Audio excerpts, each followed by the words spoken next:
Hi everyone, Stepan here. I'm gonna show you my round 3 game from the Dubrovnik Advent Open. This variation shouldn't be here. I was analyzing my neighbor's game from yesterday with my neighbor. Okay, so I faced a 1700 rated opponent who plays a lot of things against e4 and d4 and c4. So I have decided to play something that I consider very annoying, the exchange Slav. So after d5, first of all, I had no idea whether she would play d5. She also plays knight f6. I played c4, and here she plays e6 and c6 and sometimes takes. But on c6, I had decided to go for the exchange Slav. I hate the opening so much that I've decided to start playing it myself. And I think it's a great opening for white. It's just suffering for black. So cd, cd, knight c3, knight f6, bishop f4, knight c6. This is all fine. She had one game with knight d7 and e6, which was very strange. I played e3, and here you can play different things, but she played the move g6, which I have never seen before. And of course, the bishop would like to go to g4 if I play knight f3. The g6 square gives the bishop f5, but it doesn't really have to move if this bishop is going to fianchetto. So this solves black's problems, although, well, I mean, I wasn't sure how to punish this, but I'm sure it's not the optimal way for black to play. I should say once again that I have not engine checked the game afterwards, so I don't know where I made the mistakes, or I'm not sure. I have a good idea.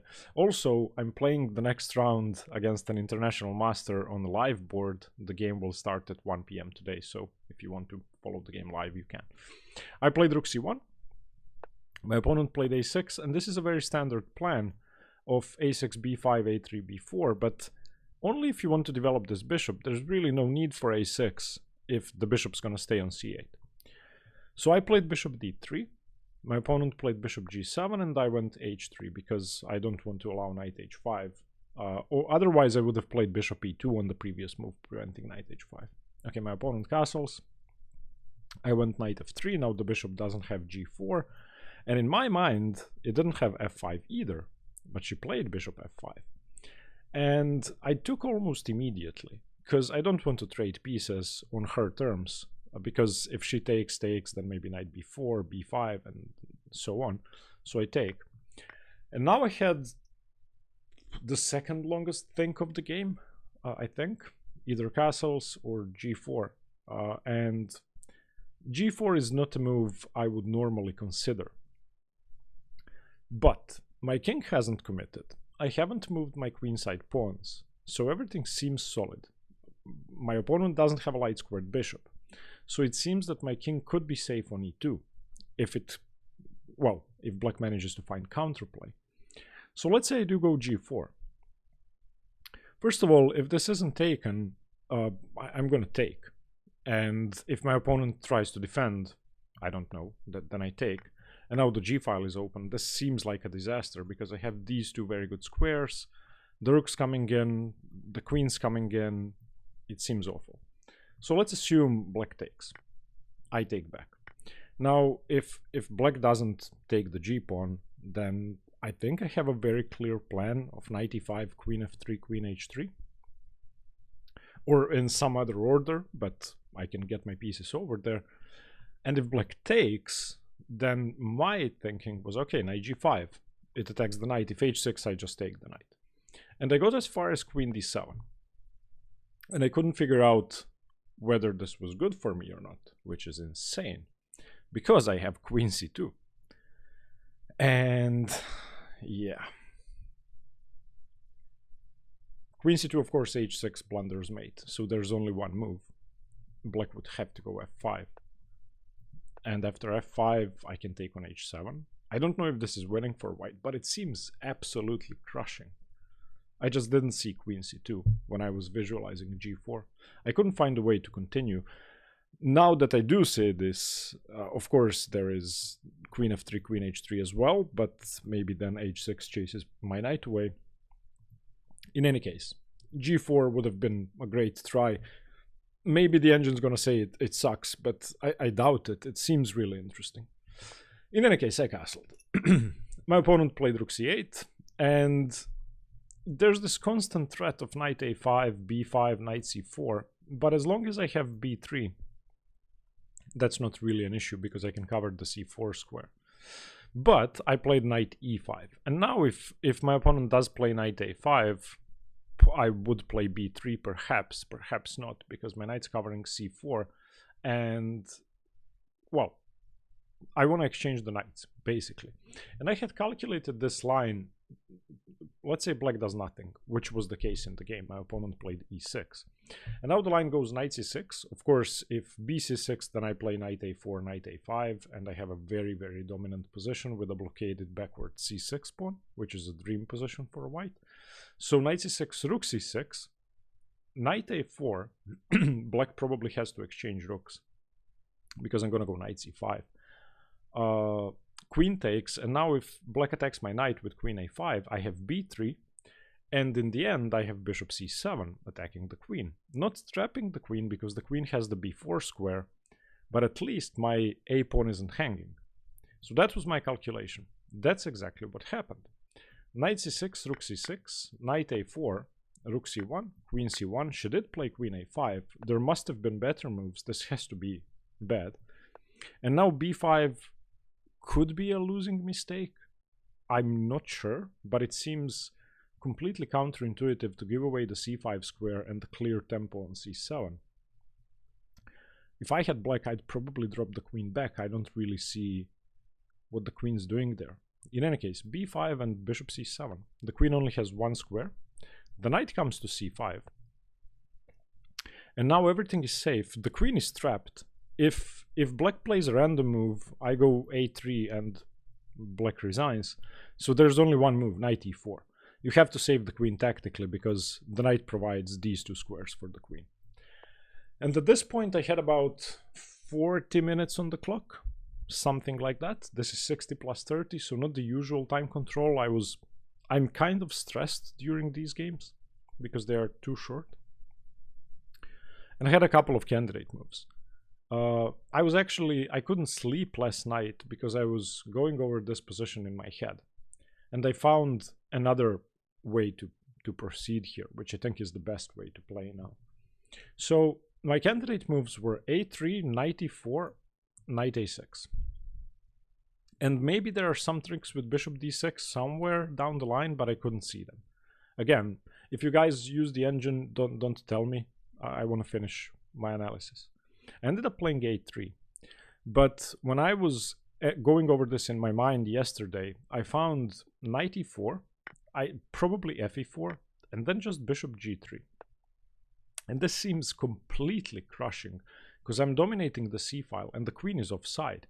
So let's say the queen comes back because that makes sense. Queen c6, queen a7, rook c1. And I don't know what black would have played here. But I have a definite advantage. I don't know if it's enough to win, but I think it might be because I'm just dominating the entire board. Maybe my bishop is going to sit on c5. Maybe I'm going to be able to, I don't know, overwhelm the a-pawn. For example, if queen a8, I decline the trade, bring my rook in. Seems really nice. The calculation for a3 went a3, queen on either square, knight takes e4, queen takes queen. Okay, rook takes queen, pawn takes, and then I move the bishop, and then I still have the c file, but the queens are off the board. So the variation with knight e4 immediately on bishop g3 keeps the queens on the board, which is a key difference because I have more weaknesses to target. I got the same position without the queens. And if I take on a6 straight away, then I'm guessing queen c3.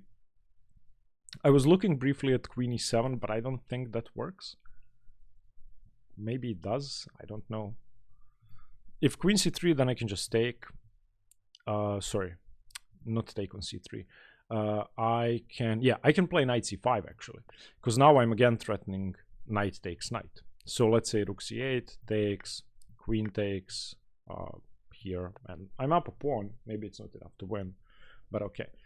And queen e7 is a bit more problematic because now after rook a8, my knight's gonna be, my a pawn is gonna be hanging. So I wasn't sure about this either. In the game, though, I played a3. My opponent went queen d2.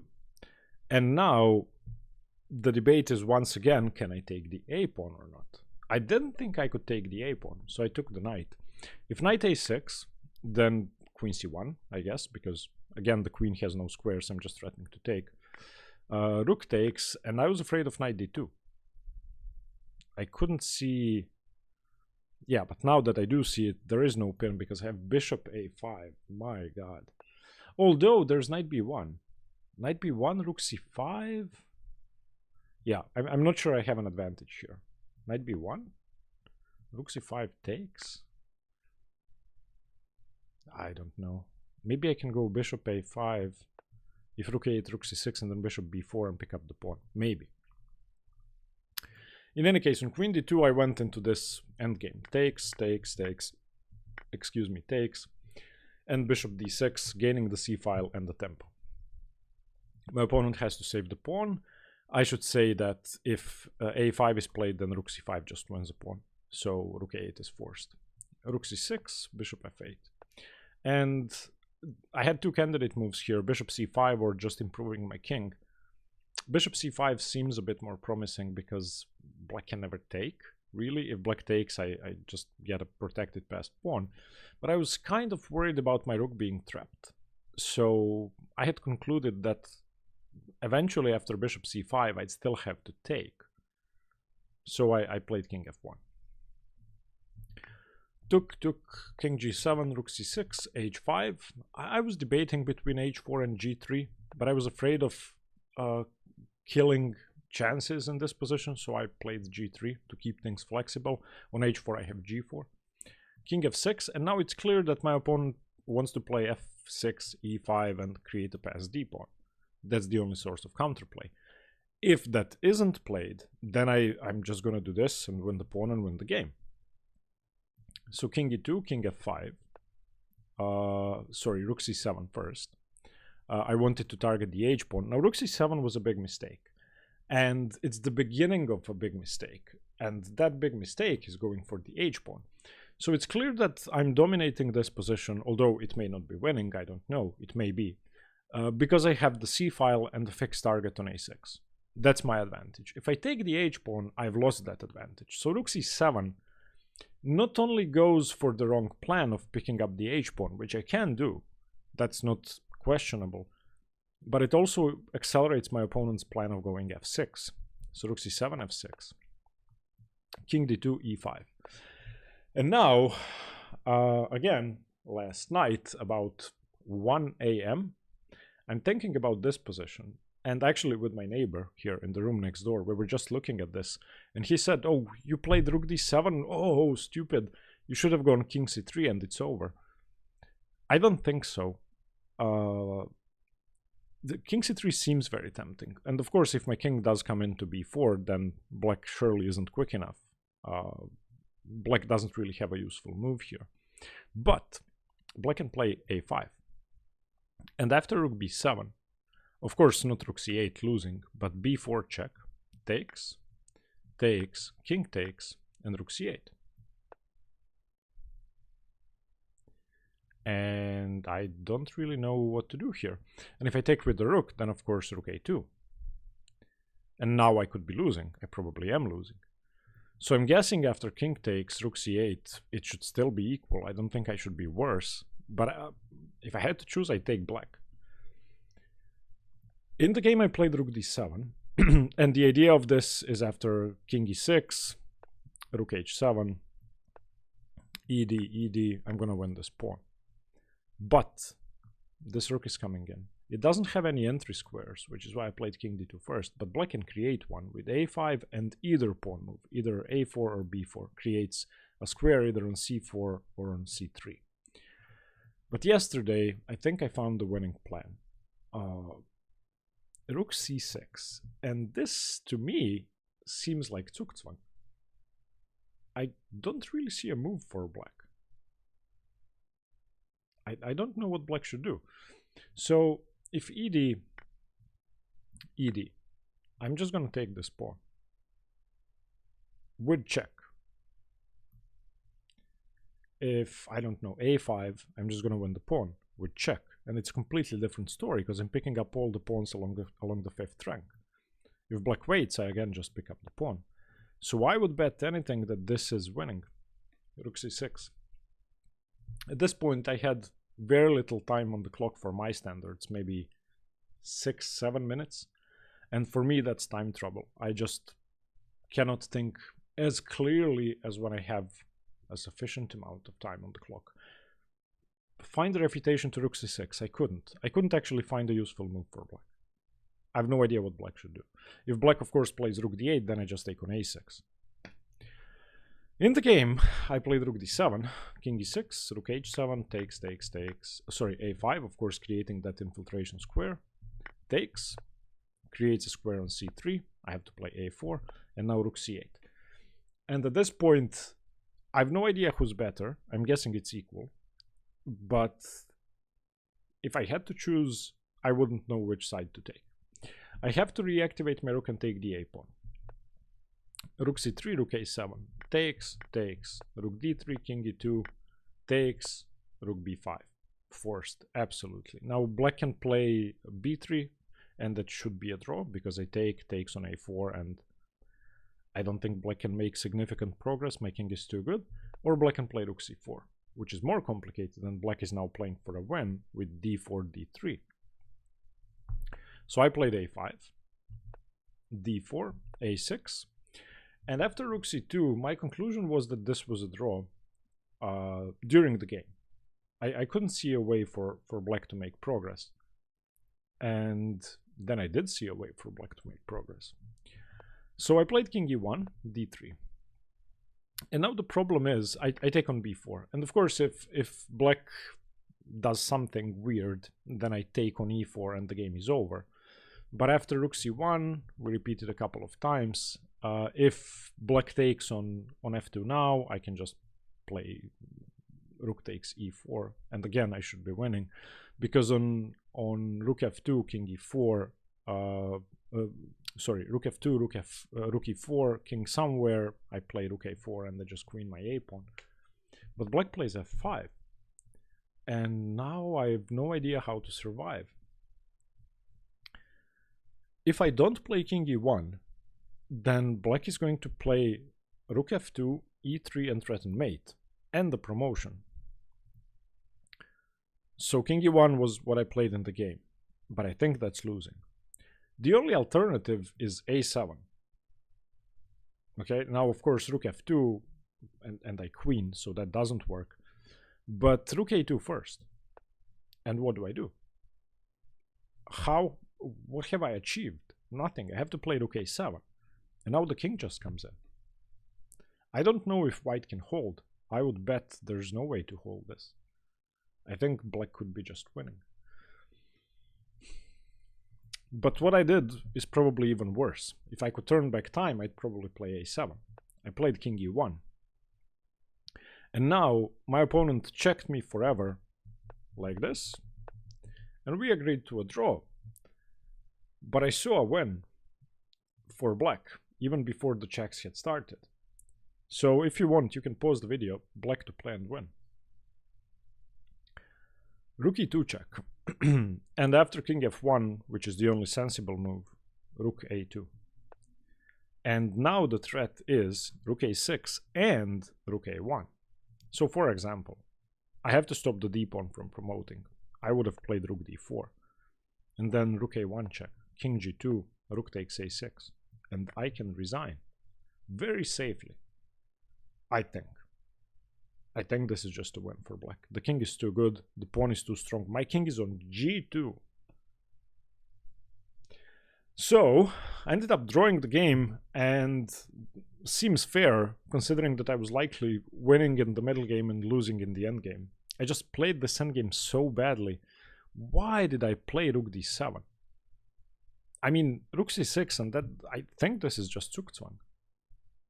But yeah, let me know what you guys think. If you found an improvement to my play, comment below.